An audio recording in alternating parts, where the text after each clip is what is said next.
Hi, I'm Chuck Miller with Wide Open Fishing Adventures. Behind me is the Columbia River.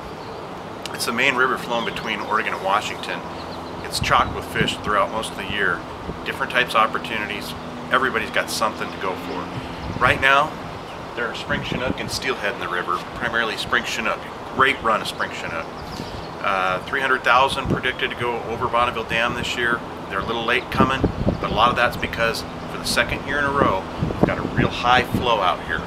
300,000 cubic feet per second coming over Bonneville Dam means a lot of water for these fish to tread.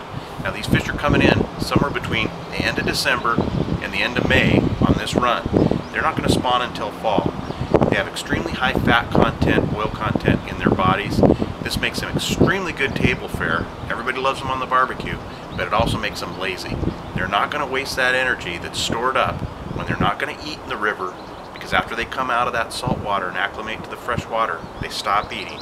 They're not going to sit there and burn calories upon calories out here trying to get up the river. They're going to move off into that shallower, little bit calmer water, and they're going to kind of take their time getting up the river.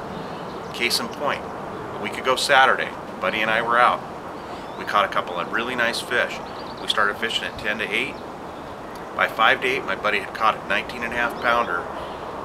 No problem. We just got into some really shallow water, about 17.5 feet. Everybody else was out in 20, 30 feet. They weren't catching anything. We hit that fish. By 9:15, I'd gotten a 20.5 pounder.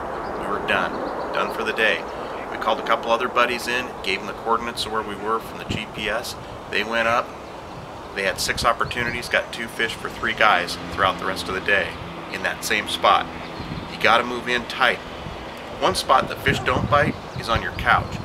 Just because the water's high and going crazy doesn't mean that you shouldn't be out fishing. You just got to adjust what you're doing so that you're successful.